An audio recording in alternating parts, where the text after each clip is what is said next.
Le tribalisme est une stratégie politique. Certes cynique, mais malheureusement, c'est le game. Je vois trop de personnes pleurer, expliquer comment le tribalisme est en train de détruire notre société, sans comprendre qu'en réalité, c'est une stratégie politique. Faire la promotion du tribalisme représente une stratégie politique redoutable. Et vous ne pouvez pas venir dans un game aussi violent, pleurer tout le temps. Je sais que c'est cynique. Et ce n'est pas parce que quelque chose est cynique qu'on ne va pas la décrire et la présenter comme telle. Moi, je suis médecin.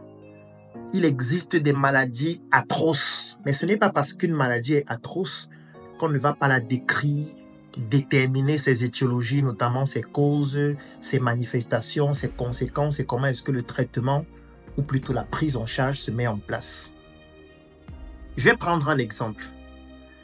Moi, je suis dans une salle de classe et je suis le chef de classe.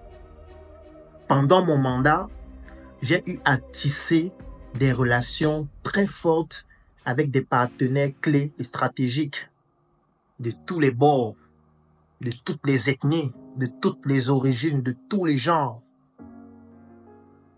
Et ces partenariats que j'ai noués avec ces différentes personnes permettent à chacun des acteurs de la chaîne de pouvoir bénéficier de mon mandat. Parce que quand je suis chef de classe, c'est moi qui gère l'appel, c'est moi qui mets les heures d'absence, c'est moi qui suis l'interlocuteur direct entre l'administration et les élèves. J'ai un certain nombre d'avantages et je partage ces avantages-là avec mes partenaires. L'année qui suit, on recherche un nouveau chef de classe et je suis candidat tout naturellement. Sauf que l'avantage que j'ai, c'est que j'ai des partenaires de tous les bords. Parce que durant mon précédent mandat, tous ces partenaires-là ont bénéficié des opportunités que j'offre. Et parmi ces partenaires, il y a des hommes, il y a des femmes, il y a des personnes de toutes les ethnies, il y a des personnes de toutes les religions et tout ce que vous pouvez imaginer. Pour désactiver un concurrent, qu'est-ce que je peux faire? C'est cynique, je sais, c'est cynique. Je peux activer le tribalisme. Le tribalisme est une stratégie politique. Parce que lorsque j'active le tribalisme, qu'est-ce que ça entraîne? Ça fait en sorte que celui qui vient être mon concurrent sera étiqueté comme étant quelqu'un qui vient défendre sa communauté.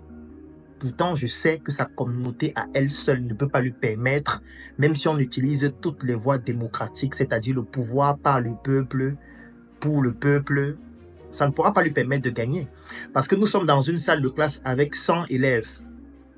Sur les 100 élèves, il y a des personnes de toutes les ethnies, de toutes les communautés, de toutes les régions.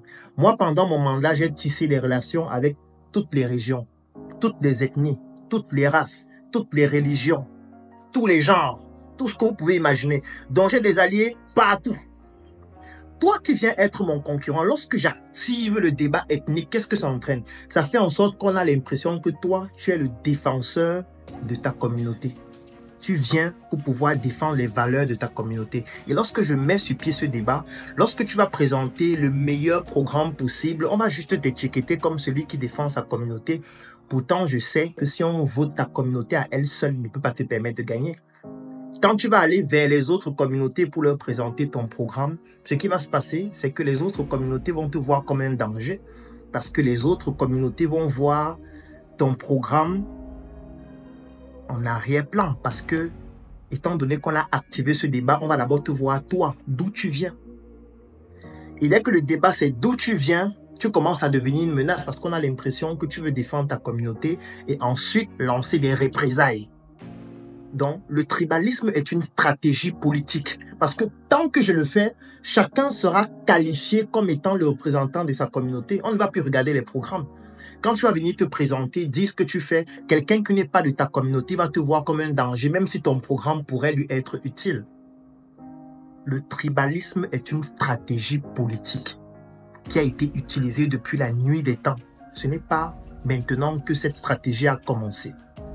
C'est pervers, c'est cynique, mais malheureusement, la politique est pervers et cynique, pire encore que l'entrepreneuriat. Ça veut dire que si on devrait classer de manière décroissante les environnements pervers et cyniques, la politique vient avant, l'entrepreneuriat vient après. Donc, on ne peut pas pleurer tous les jours par rapport à quelque chose qui représente une stratégie que les gens mettent en place. C'est un peu comme si tu es en train de vendre un produit. Tu as un concurrent qui, lui, décide, comme ça s'est fait au Cameroun. On a eu un entrepreneur camerounais qui produisait du lait.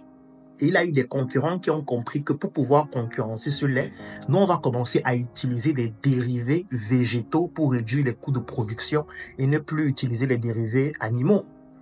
Et du coup, ça a réduit leur coût. Et lui, il est entré dans le procès que non, eux là, ce n'est pas le bon lait. Ce n'est pas le bon lait. Je porte plainte, c'est du faux lait.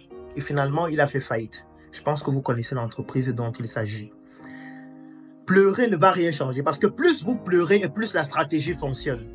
Plus vous pleurez et plus on continue de poser des actions qui permettent d'amplifier le phénomène et de vous disqualifier.